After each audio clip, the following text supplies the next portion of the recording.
Hello everyone, I'm Alejandra and I thought I would come back after many years since the last time I did my video.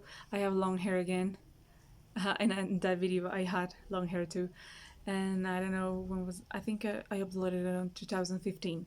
5 years have passed, okay?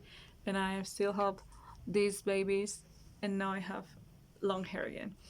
And I thought I would talk about the books that I've been reading this year, the books that I have enjoyed the most, because I already recorded this video, but it was too long, like too long. So I decided, no, let's give it another go and just try to be precise. So that's what I've been doing, and that's what we're hoping for now. Da, da, da, da. So let's talk about this book. It's called Siquiera tenemos las palabras. At least we have the words, by Alejandro Gaviria. He was a minister of health here in my country, and he now is the principal. I bet like that's for like schools, right? But he is the principal of one of the most important universities in my country, and he wrote this book recently, and it talks about many writers that he likes, many authors that he enjoys, and he says basically, at least we have the words, at least we have the literature, at least we have these books to help us navigate the world that we live in. And usually it's not what I read, but I'm glad that I pushed myself through it because it's it's it's got a lot of different authors that I wouldn't normally know if it wasn't for this book, if it wasn't for him. And also, he shows some of the stuff he's written. He wrote like a dystopian um, bit like thinking about our country, like it's our country, but in a dystopian reality, and I really like that. I think it's one of my favorite parts of the book, actually. I also read this book that's called Ropa Interior by Lina Tono. Ropa Interior, there you have it. Underwear, would you translate it that way? It's also a quick, easy read. I read it in a couple of days and I thought it was a very lovely. It tells the story of like 5, 6 women who mm, go through things that we all go through, like menstruation and falling in love and feeling bored and by life, by the job that you have, and yeah, like not knowing what to do, or maybe one of them also knows that her husband is cheating on her. So yeah, and the way the author writes those bits, like I think the most impressive one for me was the period one. I thought that was so accurate. It's like I thought, yes, that's how I feel, but I would never be able to put it into words, and you did, and that's exactly how I feel. So thank you very much for that. I haven't finished this book, but I want to talk about it. It's called Why We Sleep by Matthew Walker. He's a professor of neuroscience, PhD, obviously, and he talks about the importance of getting enough sleep.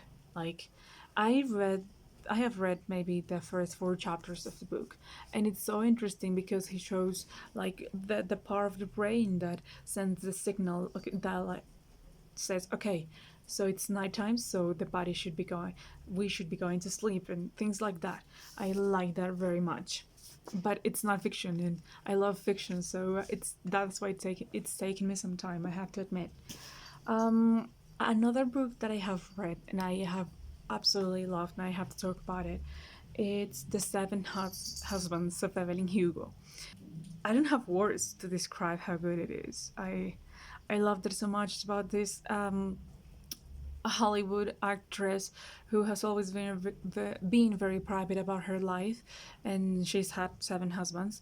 And now that she's like 70, she's ready to open up about it, and she wants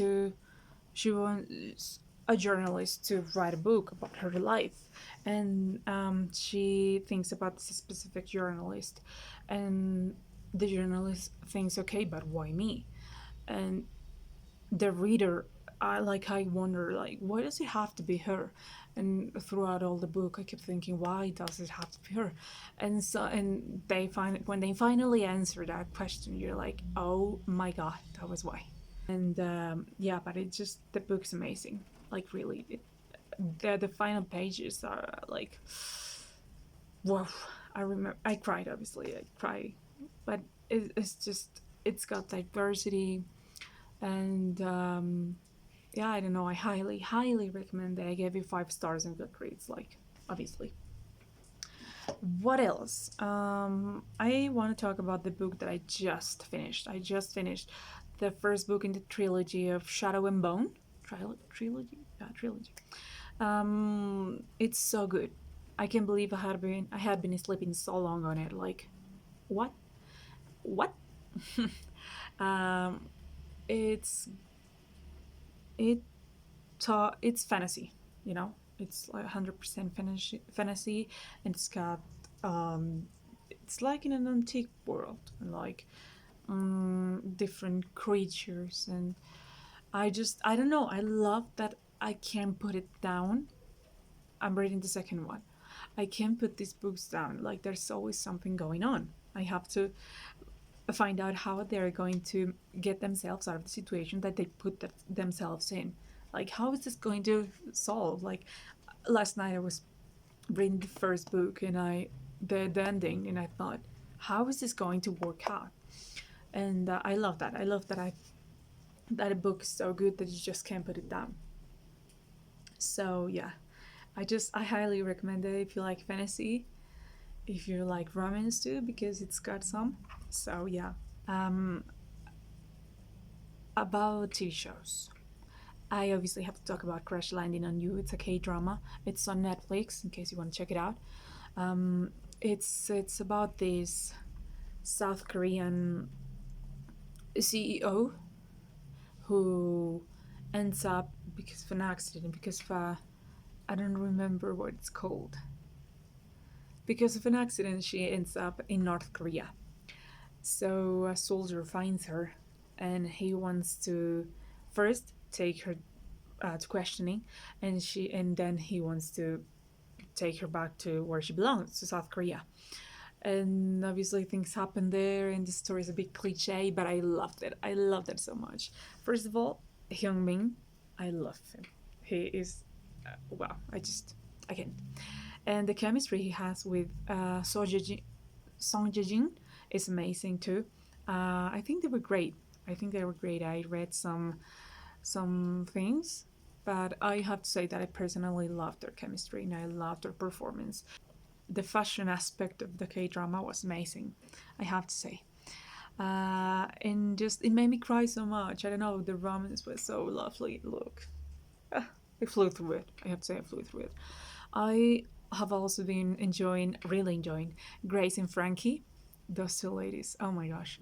I love how now I'm on season 5, and I love how much the relationship has evolved, you know?